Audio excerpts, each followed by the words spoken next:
सिर्फ एक मुकेश अंबानी ही हैं जो इतनी आसानी से पैसा कमा सकते हैं। किशोर बियानी के फ्यूचर ग्रुप के 11 खाने और किराने ब्रांड 25,000 करोड़ में खरीदने के कुछ ही दिनों बाद रिलायंस रिटेल की बाजारी कीमत 3 लाख करोड़ से बढ़कर लगभग 6 लाख करोड़ तक पहुंचा। खरीदे हुए दाम से 10 गुना ज्यादा। गैर रश्मि या ग्रे मार्केट में रिलायंस रिटेल के शेयर 1250 रुपए में खरीदे जा रहे थे, जबकि दिसंबर 2019 में वो सिर्फ 500 रुपए पर थे।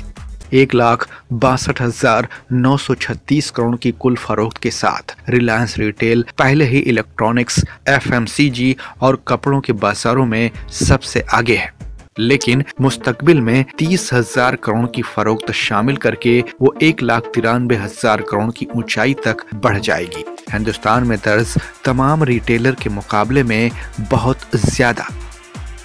लेकिन ये और फिर वो हमेशा के लिए खुश रहे वाली कहानियों में से नहीं, क्योंकि ऐसा लग रहा है कि बियानी अपना कारोबार रिलायंस को बेचकर 2019 में अमेज़न के साथ किए गए मुआहिदे को तोड़ रहा है, जब अमेरिकी रिटेलर ने बियानी की होल्डिंग कंपनी फ्यूचर कूपन्स में 1,500 करोड़ रुपए देकर 49% हिस्सा खरीदा।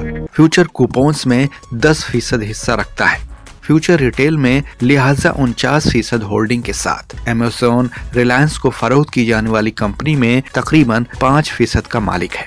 इस मुआहिदे से अमेज़न को यह हक हासिल है कि कंपनी में फ्यूचर रिटेल में 3 से 10 साल के दरमियान 26% तक हिस्सा खरीदने का हक देता है और पहले इनकार का हक भी, यानी अमेज़न की रजामंदी के बिना मुस्तकबिल में किसी तीसरे फरीक के पास असासों को फरोख्त या हवाले करने से उन्हें मना करता है।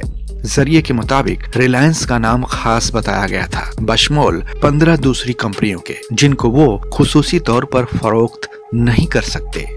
ये अमल दुनिया भर में आम है, जहां अच्छे कारोबार में कंपनियां हिस्सा और पहले इनकार का हक पाकर बैठ जाती हैं ताकि उनके हरीफ उसको हासिल न कर पाएं।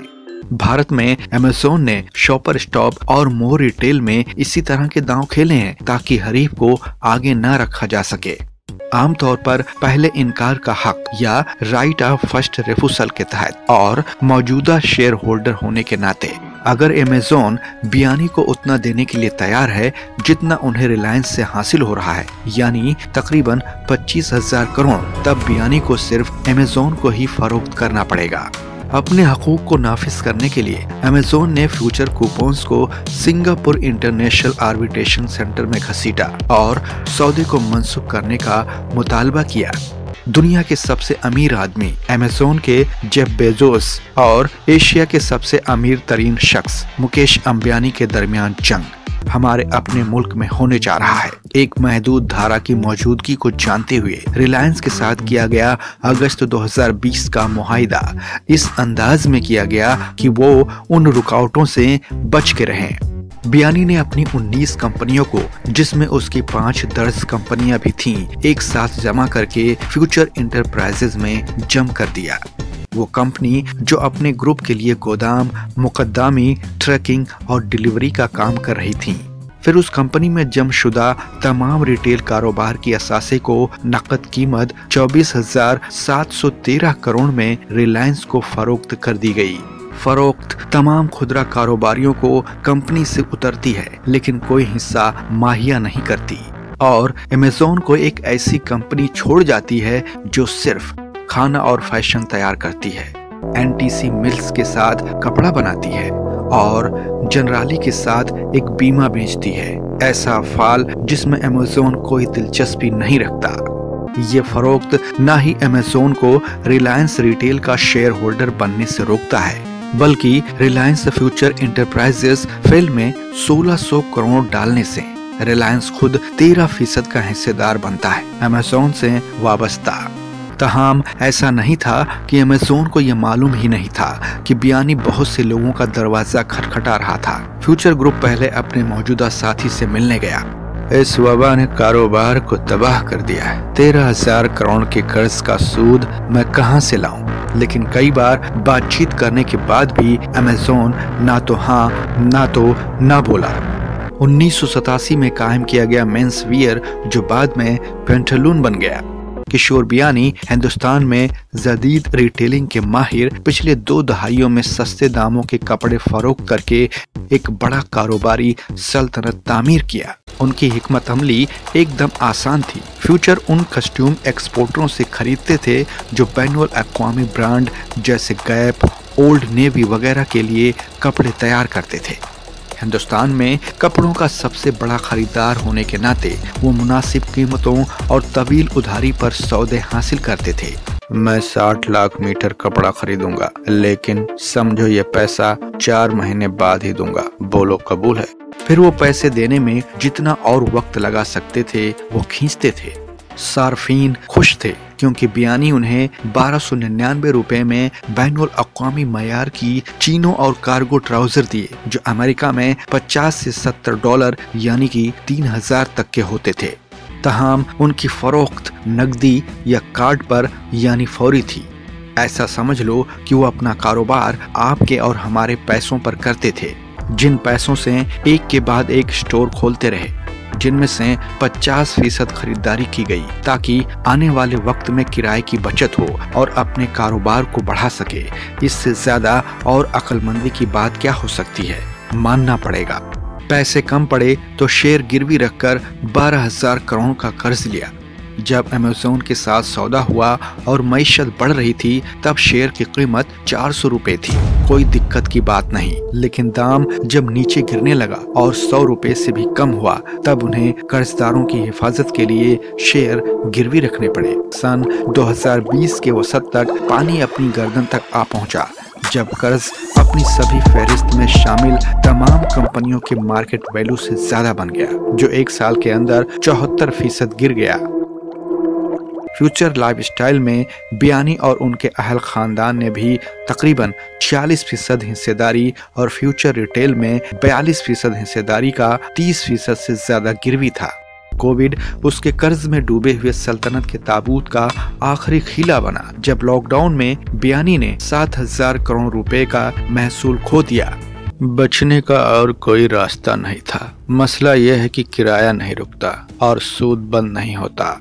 रिलायंस का सौदा गोया जन्नत से भेजा गया था, क्योंकि अंबानी 31 मार्च 2020 तक सारा कर्ज 12,989 करोड़ रुपए और सूद 5,653 करोड़ जमा करने के लिए तैयार था, और ऊपर से बियानी को 25 करोड़ भी दिया। तहाम एक गैर मुसाबकती मुकाबले के जरिए, ताकि बियानी दोबारा से इस कारोबार में कदम न रखे। उन्हें और उनके कुनबे के अपराध को अगले 15 सालों के लिए रिटायरमेंट लेना पड़ेगा। बियानी को अभी भी 11,900 करोड़ का जाती कर्ज खुद अदा करना पड़ेगा, और तब तक मुआहिदा खत्म न हो तब तक 1 अप्रैल 2020 से फ्यूचर रिटेल के कर्ज का सूद भी अदा करना होगा।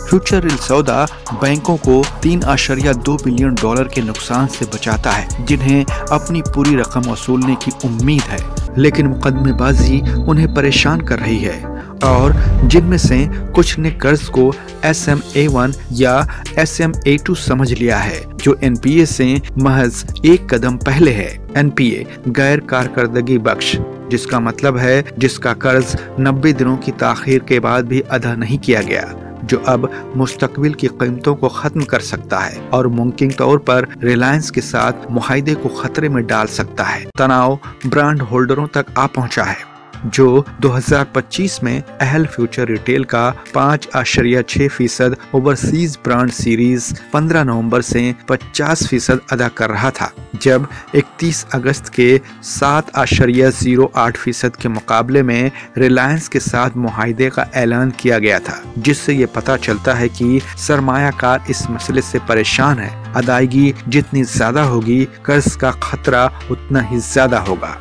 SIAC में हिंदुस्तान के साबिक सॉलिसिटर जनरल हरीश साल्वे का ताल्लुक फ्यूचर ग्रुप से है, जबकि एक और साबिक सॉलिसिटर जनरल गोपाल सुब्रमण्यम ने अमेज़न की नुमाइंदगी की थी, जहां एक हंगामी सिंगल जज बेंच की सरबराही में V.K. राजा, सिंगापुर के साबिक अटॉर्नी जनरल ने समाअत की, जिसने फरोख्त को रोककर अमेज़न को एक आबूरी राहत दी। फ्यूचर रिटेल की बुनियादी असासों को उसकी अमेज़न की रजामंदी के बगैर समझौता नहीं किया जा सकता। फ्यूचर रिटेल का कारोबार अमेज़न के लिए मुनफर्द और स्ट्रेटजिक कीमत का है। आबूरी ऑर्डर 90 दिन के लिए मौजू है, जिसकी मुद्दत के दौरान एक खत्मी ऑर्डर पारित किया जाएगा। बचाओ बचाओ। फ्यूचर का मौक़िफ़ था कि अमेज़न खच्चर में कुत्ते की तरह बर्ताव कर रहा था। अमेज़न फ्यूचर की बिगड़ती हुई नकदी पोजीशन से बखूबी वाकिफ थे, लेकिन फिर भी हमें दूसरों से रकम इकट्ठा करने से रोका। उन्होंने जानबूझकर हमें नुकसान पहुंचाने के लिए ऐसा किया। चूंकि मुआहदे के मुताबिक अमेज़न फ्यूचर रिटेल को 2022 के बाद ही खरीद सकता है और हिंदुस्तान के multi brand retail e commerce में अमेज़न की सरमायाकारी की कुछ हदूद हैं। उन्होंने एक तजवीज़ पेश की। अमेज़न फ्यूचर ग्रुप को कोई नया सरमायाकार ढूंढने में मदद करने को तैयार है। SIAC ने इसलिए अमेज़न को अपनी तजवीज़ पेश करने के लिए कहा। अगर नतीजा आपके हक में हो तो फ्यूचर रिटेल के लिए आपके मंसूबों का खाका हमें पेश कीजिए। SIAC के फैसले को भारत में चैलेंज किया जा सकता है, जैसे रैनबैक्सी ने किया जब उसे $550 बिलियन का जुर्माना आयद किया गया था। लेकिन इस फैसले को हिंदुस्तानी अदालतों ने बरकरार रखा। फ्यूचर ग्रुप ने दिल्ली हाई कोर्ट में एक चैलेंज दायर किया है, जिसमें उन्होंने रिलायंस रिटेल को भी मुकदमे में शामिल किया है। मुआहिदा अमेज़न और फ्यूचर रिटेल के कुछ प्रमोटर के दरमियान है, न कि फ्यूचर रिटेल के साथ, लिहाजा ऑर्डर उन पर लागू नहीं होता। इस बीच अमेज़न को एक बड़ा झटका लगा जब मुकाबला कमीशन CCI ने रिलायंस के एक्विजिशन बिड को मंजूरी दे दी। मुकदमे से हमारा कोई लेन देन नहीं, हम जल्द से जल्द इस सौदे को पूरा करेंगे। अमेज़न शायद स्टे को नाफिज करने के लिए हाई कोर्ट का दरवाजा खटखटाए। इसके अब 4 मुमकिन नतीजे हो सकते हैं। नंबर 1, रेल इजाजतों को तेजी से लेकर मुआहिदा मुकम्मल करेगा। नंबर 2, अमेज़न फ्यूचर से जुर्माना कबूल करने के लिए तैयार होगा। नंबर 3, अमेज़न मुआहिदे के लिए दूसरे शराकतदारों को तलाश करेगा। नंबर 4, मुआहिदे में ताखीर होगी और फ्यूचर रिटेल खुद ब खुद खत्म हो जाएगा। मुखालफिन ने भी अपने कदम जमाना शुरू कर दिए हैं। कुछ ही दिनों में फ्लिपकार्ट ने आदित्य बिरला फैशन और रिटेल में 8% 1500 करोड़ रुपए में खरीदा और साथ ही पहले इनकार का हक भी पाया। टाटा बिग बास्केट का अहम हिस्सेदार बनने के लिए 500 से 700 मिलियन डॉलर अदा करने के लिए तैयार है और साथ ही ऑनलाइन ड्रग रिटेलर 1mg को भी खरीदना चाहते हैं। अजीब इत्तेफाक है कि एक ही साल पहले सितंबर 2019 में ब्लूमबर्ग न्यूज ने इत्तला दी, हम रिलायंस रिटेल में आपको $20 बिलियन में 40% हिस्सा देने को तैयार हैं। कीमत कुछ ज्यादा लग रही है हमें। क्या अमेज़न इंतजार का खेल खेल रहा है, ये देखने के लिए कि रिलायंस रिटेल कितना कामयाब होगा? क्या रिलायंस ने मुआहिदे के कानूनी पहलुओं को सही तरीके से पैमाइश की है? और क्या बियानी अपने खून पसीने से बनाए गए रिटेल एम्पायर को बचा सकेंगे? बिस्बो की शायरी। अमेज़न बियानी का कॉमन रिटेल बाजार, अंबानी को बेच से बियानी ने तोड़ा करार। अमेज़न है चाहता टूट जाए ये डोर, देखो पड़ला इंसाफ का जाता है किशोर।